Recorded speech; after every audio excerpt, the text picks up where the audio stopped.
Ministro, primeiro, Vossa Excelência disse que não há uma pertinência nem do ponto de vista político entre Lula, Hitler e Stalin, e sim, todos eles, tanto Lula quanto Stalin, contra o Hitler, contra o Mao Tse-tung, contra o Hugo Chávez e também Fidel Castro, tiveram como política pública o desarmamento da população.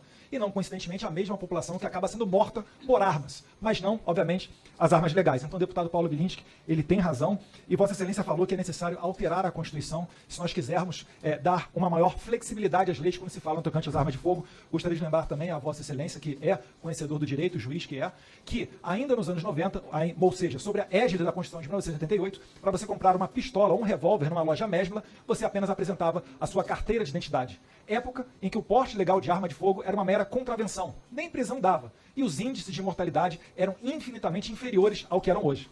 Vossa Excelência fala muito no liberou geral, quando se refere à política do presidente Bolsonaro com relação às armas de fogo. No entanto, não há qualquer registro dos 4 anos de governo Bolsonaro. Eu estou falando aqui de 2019, 2020, 2021 e 2022, onde tenham ocorrido mais homicídios do que todos os anos anteriores de desarmamento. Então, quando se quer falar em armas de fogo, você tem que ter a ciência de que mais armas legais, elas contribuem com menos homicídios. É mentiroso o que o deputado anterior disse, falando que deveríamos ter mais livros. Ora, se nós retornarmos ao 8 de janeiro, né, e os policiais aqui da casa, ao invés de terem armas, tivessem livros, certamente os danos seriam muito, muito maiores.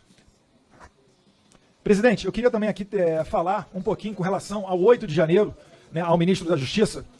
Por que, ministro, parlamentares da esquerda, do PT, do PSB, partido de Vossa Excelência, iniciaram a coleta para as assinaturas, né, ensinaram a coleta de assinaturas para uma CPI e depois, por orientação do governo, retiraram?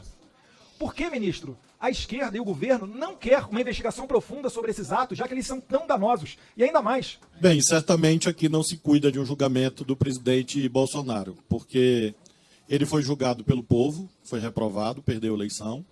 Haverá o julgamento pelos tribunais e o julgamento por Deus. Então, realmente, não me cabe, nesse momento, dizer se o presidente Bolsonaro fez isso ou aquilo, porque ele responderá perante os tribunais. E eu respeito a independência do Poder Judiciário.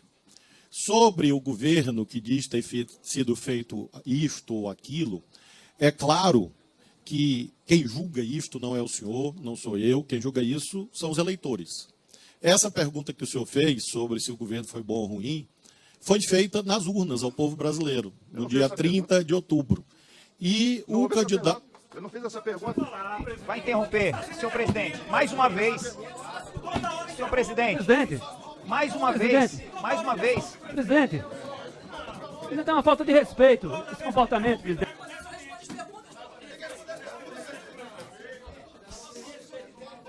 Secretaria, por gentileza, zero o tempo de novo.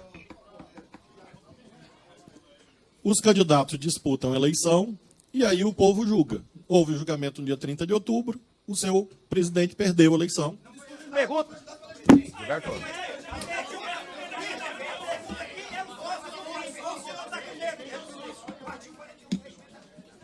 Senhor presidente, esse deputado, esse senhor aqui, cujo nome eu não sei, aquele outro ali, esses dois senhores aqui não podem ficar aqui na comissão me agredindo, porque eu vim aqui, estou respondendo a todas as perguntas.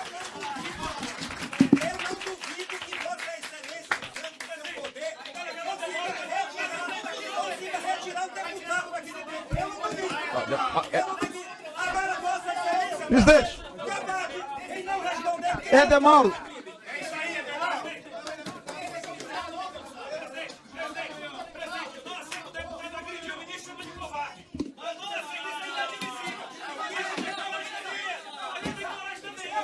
Senhores, silêncio! Silêncio, deputado Eder Mauro, só um pouquinho. Deputado Eder Mauro, deputado Rubens, por gentileza. Mantenham-se em silêncio, senhores, por gentileza, todos. Nós estamos indo bem, o ministro está respondendo, os senhores estão perguntando, dando continuidade, sem interromper o ministro. Ministro, por gentileza. Obrigado, presidente. Então, essas questões políticas do tal ou qual governo realmente não são cabíveis nesse momento. Haverá um momento de 2026, o senhor dizer tudo que o senhor disse e a população apreciar e julgar novamente os políticos. Em relação a outras considerações sobre essa questão da política armamentista, quando eu me refiro... Deputado, eu tenho 8 minutos para responder. Se o senhor se esperar, eu respondo. Deputado Gilvan. Deputado Gilvan, por gentileza.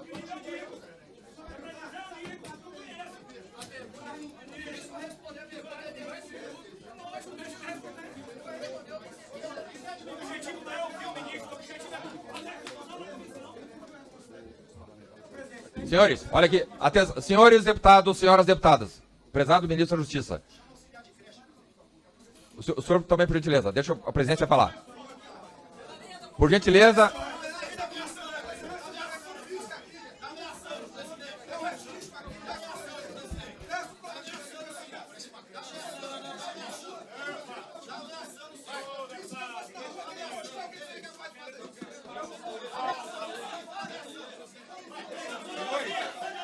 Senhores, por gentileza, sentem-se. Deputados.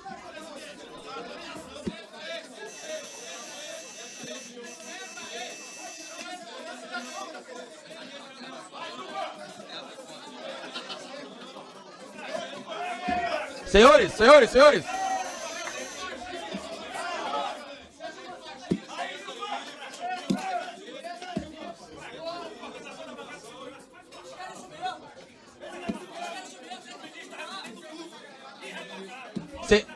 Senhores, por gentileza.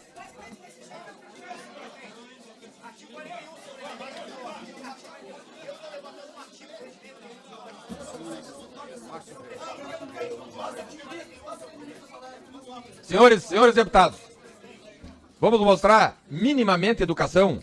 Eu estava lendo aqui o regimento e vou ser obrigado a usar o regimento para convidar os deputados que não querem participar a se retirarem. Aqueles que não quiserem participar, independente de ser direita ou esquerda, quem não quer participar não é obrigado a estar aqui, se retirem. Está aqui bem, muito claro no regimento. O presidente da Câmara da comissão convidará o parlamentar que esteja atrapalhando a se retirar. Senhores, dando prosseguimento. Indefiro. Dando prosseguimento. Deputado Coronel Fraga, por gentileza, 3 minutos. Não, tem que responder.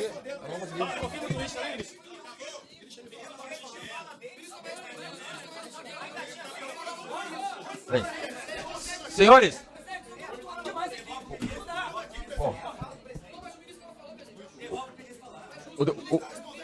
O ministro quer falar, então, por gentileza. Secretaria, 3 minutos para o ministro da Justiça responder.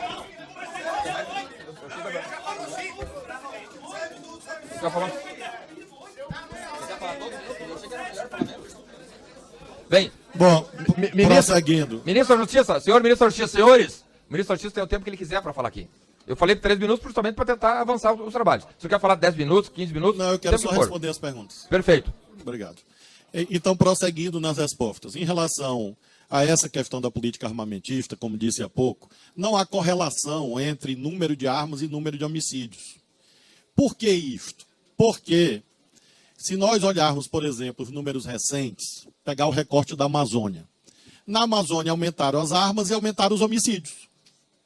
Então é falsa a ideia de que quanto mais armas, menos homicídios. Não há correlação em relação a isto. Pelo contrário, o que as notícias mostram? As notícias mostram que quando há mais armas em circulação, legais ou ilegais, é claro que se ampliam as ocorrências, por exemplo, de crimes em lares, por isso que o feminicídio cresceu, crimes eventuais no trânsito. Nós vimos recentemente aquela chacina no Mato Grosso, que é exemplificativa, em que uma simples controvérsia em torno de um jogo de sinuca, de dominó, se transformou numa chacina. E aí é uma questão lógica, derivada do artigo 13 do Código Penal. Causas. Se aquele cidadão estivesse sem o fuzil na mão, ele teria matado a menina de 12 anos? Resposta, não.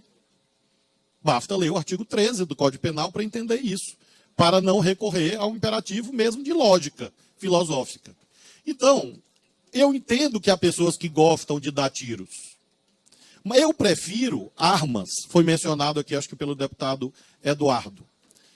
Ele disse, a polícia está armada. Claro, é isso que nós defendemos. Nós defendemos que as armas estejam nas mãos certas. Alguns dos senhores aqui ou vários, ou muitos, ou a maioria, são policiais. Claro que os policiais devem estar armados. Isso se chama monopólio do uso legítimo da força, que a gente não pode substituir por uma visão de faroeste. Porque a visão de faroeste, inclusive, além das telas do cinema, é praticada apenas em pouquíssimos países do mundo. Países, inclusive, que não são professores adequados para o Brasil. Por exemplo, chacina nas escolas. Qual o país em que se mais realiza chacina em escola no mundo? Os Estados Unidos. E o que é que está acontecendo agora no Brasil? Crescimento de chacina em escola. Será que é impossível enxergar uma correlação lógica entre ódio, violência, armamentismo e crescimento de chacinas em escolas? Será que é por acaso que isto acontece apenas? Será que é por acaso que isto acontece apenas nos Estados Unidos e no Brasil, nesta dimensão? Me perguntam, quem são aqueles que dizem combater o crime e, na verdade, são sócios dele? São várias categorias de pessoas. Eu tenho aqui. Me disseram que eu não podia rir. Então, o senhor está cometendo um crime também. Preste atenção, que é o crime aqui da Comissão de Segurança. Ri. Eu vou estipular sua pena já já. Claro que eu considerei que não só posso, como devo rir, inclusive. Em relação...